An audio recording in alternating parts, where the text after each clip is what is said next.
G'day everyone, how are we going? We're just doing a quick stream here. Now, today, AMD have actually launched their new RDNA free cards. Absolutely fantastic. Now, if you didn't actually tune in for AMD launch on their channel, I'm just going to go through a bit of the details there and what I think about them as well too. So I think this is going to be quite an exciting one. We're just going to jump straight into it. And for those who are actually going to join me on stream, just shout out for that. All right, so they are going to do something different with this RDNA 2 cards. RDNA free cards is they're going to be using a chiplet design. Now, with chiplet design is basically having smaller chips and then combine the two rather than have actually designed as one big chip. Now, this has a few nice effects of it. First off is basically becomes a modular, which is absolutely great. So they can actually, and also allows it to scale a lot higher as well too. So they can actually scale this to a lot more and more powerful and add different bits as well. So that's what chiplet design does. And also it brings down the cost of the actual chip itself too. So that's absolutely fantastic. So this is going to be the first chiplet design for GPU. They have seen that already in your CPU, and now they're bringing to GPU. Absolutely fantastic there. Now we're going to just skip a few things. Now with this RDNA 2, which is basically the Radeon RX 7900. Now it can go up to 61 teraflops, which is absolutely insane. So this is great for those who actually do use it for compute units. And of course, we've got a few things. Now it will go up to 24 gigabytes for the memory. Now this memory is GDDR6, so just be something you just be wary of. It is GDDR6, not GDDR6X. So this is something to do with the pricing, and we'll see. It's actually not bad. I'll just give you a little bit of spoiler down there. Now, with this is going to affect some of the pricing there as well for these cards here. Now, it's going to jump through a few of these slides very quickly. So overall, you're going to see. I'm not going to go through all the benchmarks and stuff because when these cards will come out, it will actually come out. We can actually tell you more. But overall, even all the slides, basically, it's anyway up to about 50%. Across the board for all gaming and also computing and all the stuff. So it's going to be better. And also this is really about performance per watt as well too. So you're going to see some pretty decent numbers here.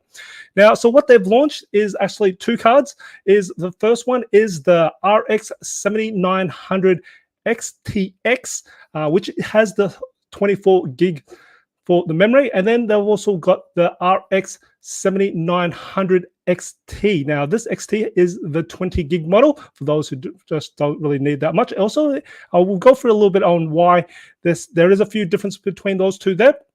So I'm just going to jump through let's go down to this slide here, which is now on these two cards. It's going to be nice because one of the things it's got is it's got for the ports, it's got a display port 2.1.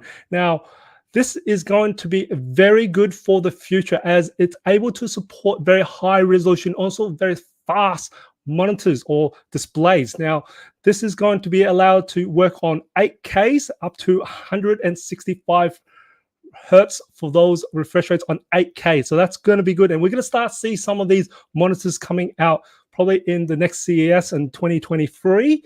We're going to start seeing some of these really high resolution monitors. And basically, you're not going to be able to run these off your display port 1.4, which is something that I was surprised by when NVIDIA brought out the 4000 series GeForce. It didn't actually have the display port 2.1. It's only got display port 1.4. So it's going to be limiting for driving big, large monitors and also very fast gaming monitors as well too. So this is a very good to see that this next gen of graphics is going to be future-proof for all those displays. So great job, AMD. Now, there's also something that they didn't mention on the AMD as well, but you do see on there is another port on the Radeon RX 7900. It's got a USB-C port. Now, this is going to be great, which means if you've got a USB-C monitor, you can plug that directly into your graphics card now. That is something that we don't have in the GeForce RX 4000 series. They don't have a USB-C port. I was expecting to have, but it did not. Whereas here, AMD have actually produced first, not only the display port 2.1, but also a USB-C port for us to directly plug in our nice fast monitors. I love it. Very fantastic in a way. So we're gonna you will actually see that we've got more like specs and stuff like that. Basically, way be faster. We'll also have more compute units and things like that. We can go through all of that. So yep. Now, so first off is the RX 7900 XT. Now, this is the one with the 20 gig memory. It does have 84 compute units. And also, but it still has all the graphics, all those ports is absolutely great. Now, one of the things you probably want to make note of is actually the power draw for this particular card. It's only 300 watts. 300 watts, and but more than likely it's going to probably use, I haven't actually seen the board itself, but more than likely it will use 2 8-pins. So you don't need a special power supply for this. AMD said you can pretty much bang this right into your current system more than likely. Well, if you actually have a 3000 series, you can probably bang this in, and it usually should actually work. It makes you don't have to actually buy a new power supply, and that is absolutely fantastic in saving costs. And also with the RX 79, I'll see if I can bring this to the 79 XTX. I might have just skipped that one back. Let's go back one. Yep, XTX. Now that one again has 96 compute units, so you can see a little bit more compute units, and also the memory is up to 24 gigs. Now again, the power draw on this is 355 watts. Now the NVIDIA RX GeForce 4090, now that is rated to about 450. So this is 95 watts less. And you don't need a new power supply for it, because that one, you do need those special connectors for it, for the 4000 series NVIDIA. So this is absolutely fantastic in helping you save costs. And not only that, also be more power efficient as well too. Now, I know from some of the news and also some people testing, the GeForce RTX 4090, that can go up to about 600. That's crazy amount of power that's really drawing there. Now, this one's going to be a lot more power efficient there, which is absolutely good and also easy to upgrades. Now, we also got a few things. Of course, we're going to see a lot of the frame rates for all the gamers. It's going to be maxing out, or it's going to be much improvement here.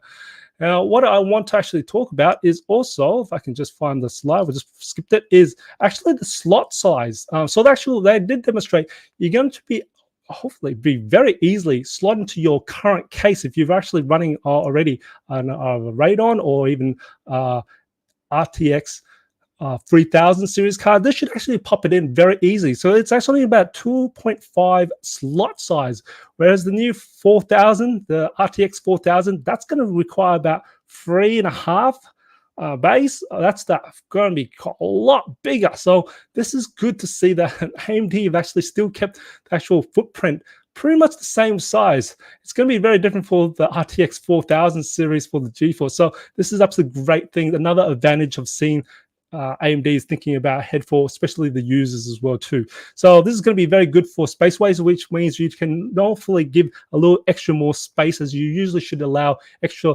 breathing room for the fans to actually breathe in as well too. That extra half a slot or even an extra slot as well. So this is going to be good for those. So absolutely love to see. I love seeing where I've got that 2.5 slot size.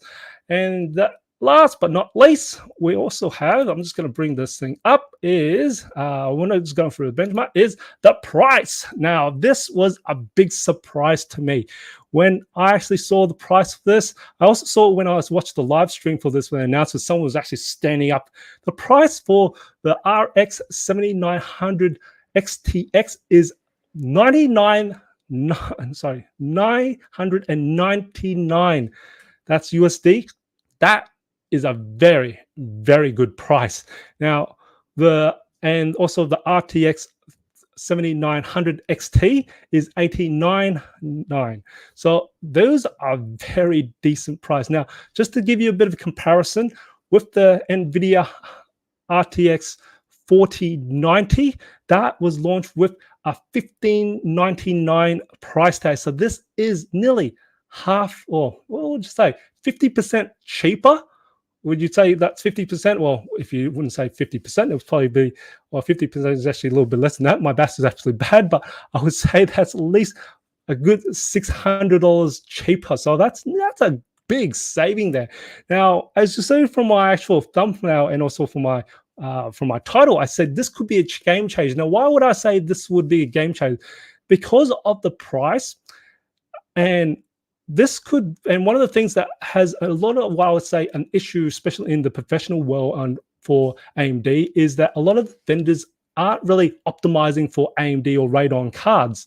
Now, with a big price difference here, with also a lot of advantages, for example, the ports as well as the power consumption, this could be a game changer, just even to get a lot of vendors to have more optimizations for the AMD cards. Now, that is why a lot of the times we're actually running a lot of NVIDIA cards in the professional worlds, and this is something that could actually help draw back some of those clients there. Now, this is something I've also, now once we've got optimization and you got better hardware, as the hardware is good there, and also got the performance and the price, it's a no-brainer to start seeing more clients actually go towards AMD. Now, this was something I'm just going to tell you guys, something that we saw in the server market, as a lot of the server or the high-end data centers have actually moved to the AMD hardware rather than sticking with Intel. So this is something that could be very beneficial to AMD, is having the software vendors